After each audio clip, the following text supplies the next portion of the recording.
दुल्हन को देखकर मेरी आंखें भी भर आई, क्योंकि एक ना एक दिन हर लड़की की लाइफ में ये टाइम आता है जब उसे अपने माँ बाप को छोड़कर किसी और घर जाना होता है।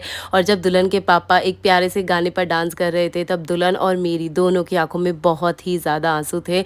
और ये आंसू खुशी के भी थे और एक बेटी को उसके माँ बाप से बिछड़ते हुए देखने के भी थे। वैसे जब भी ऐसा कोई मूवमेंट होता है मैं हमेशा ही रो देती हूँ, क्योंकि इस वक्त मैं बस अपने आंसू नहीं रोक पाती। संगीत के टाइम में इतनी सारी परफॉर्मेंसेज में इमोशनल हुई, लेकिन जब दुल्हन के पापा और मम्मी नाचे तब मैं अपने आप को नहीं रोक पाई और मेरे आंसू निकल गए। खैर, ये तो था हमारा एक बहुत ही प्यारा सा मोमेंट। उसके बाद अब मैं आपको दिखाती हूँ कि करोड़ों की शादी में जो खाने का मेन्यू था वो कैसा था। एंड आप इमेजिन भी नहीं कर सकते, ये सिर्फ संगीत था और यहाँ का मेन्यू, ओ माय गॉड।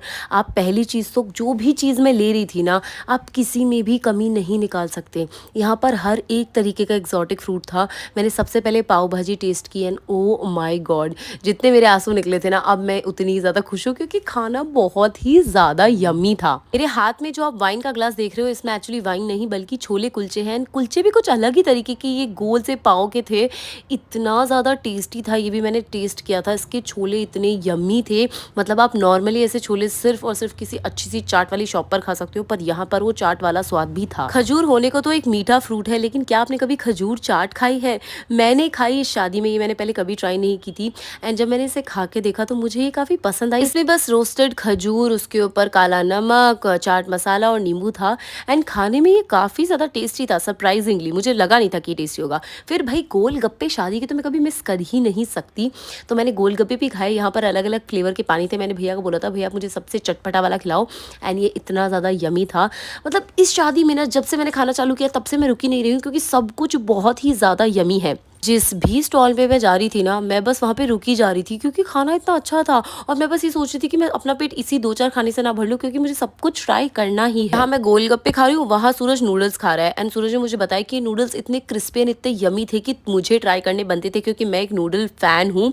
तो मैंने कहा यार प्लीज़ मुझे तू ट्राई करवा। और जब उसने मुझे ये खिलाए, ओ माई गॉड, इतने यमी नूडल्स, मतलब थोड़े से ड्राई ज़रूर थे, लेकिन ये इतने ज़्यादा अच्छे थे कि मेरा एक्सप्रेशन ही सब कुछ बोल रहा है। फिर मैं आ गई हूँ फ्रूट वाले कॉर्नर पे, जहाँ पे ब्लूबेरीज, ये पाइनएप्पल ऐसे इन्होंने ग्रिल करके मुझे दिया। इसमें मसाला वगैरह पता नहीं क्या क्या था, कुछ तो सीक्रेट मसाले डाले हुए थे। ये भी बहुत ज़्यादा अच्छा था। अगर मुझे भैया रेसिपी दे देते ना इसकी, तो मैं तो पक्का घर पे इसको बनाकर खाती, क्योंकि बहुत ही चटपटा एंड बहुत ही मसालेदार था। फिर मैंने खाया एक बहुत ही अलग सा फ्रूट, इसका नाम मुझे याद नहीं है क्या उन्होंने मुझे बताया, बट मैंने सिर्फ टीवी पे देखा है इसको, मैंने पहले कभी खाया नहीं है। इस फ्रूट का नाम अगर आपको पता है तो प्लीज़ मुझे कॉमेंट करके बताना है। कुछ कुछ लीची जैसा ही था। उसके बाद मुझे यहाँ पर और भी बहुत सारे एक्सोटिक फ्रूट्स मिले, जैसे यहाँ पे ड्रैगन फ्रूट था।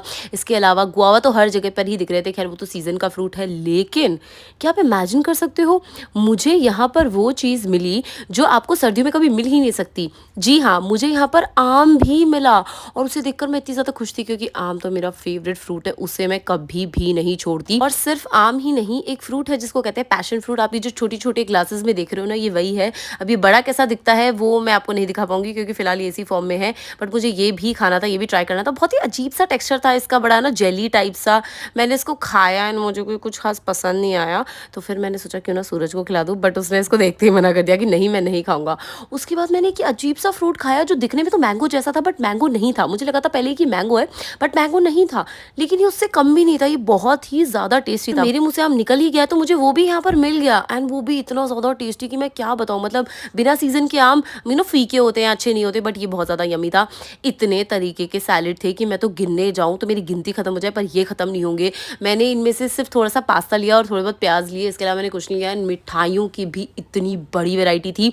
अब गाइस, जिन्हें मिठाइयाँ पसंद है वो तो ऑफकोर्स यहाँ पर मज़े करेंगे, बट मुझे मिठाइयाँ बिल्कुल भी पसंद नहीं है, तो मैं मिठाइयों वाले काउंटर से थोड़ी दूर थी। लेकिन अगर आप गिनने जाओ कितनी मिठाइयाँ हैं, तो भाई आपको शायद यहाँ पर ही बहुत सारा टाइम लग जाए। और सिर्फ ऐसा ही नहीं कि यहाँ पर नॉर्मल मिठाइयाँ थी, केक्स, पेस्ट्रीज, ये वो सब कुछ था। आपको जो खाना है आप खा सकते हो। इसके अलावा भाई दूर दूर से अलग अलग शहरों की मिठाइयाँ, हमारा राजभोग, पान, रसमलाई, रसमलाई के इतने सारे टाइप थे, मैं तो गिनती गिनती थक गई। कोई पान रसमलाई, कोई केसर रसमलाई। एंड गाइस, रसमलाई कभी गलत नहीं होती, तो भाई कितनी भी तरीके की हो, मुझे तो रसमलाई खानी ही थी। इतना सब कुछ देख के मेरा तो पेट यूं ही भर गया, तो मैंने डिनर में बस थोड़ी बहुत रोटी एंड थोड़ी सब्जी खाई, इसके अलावा कुछ नहीं खाया। सो गाइस, इसी के साथ वीडियो एंड करते हैं, मिलते हैं नेक्स्ट वीडियो में।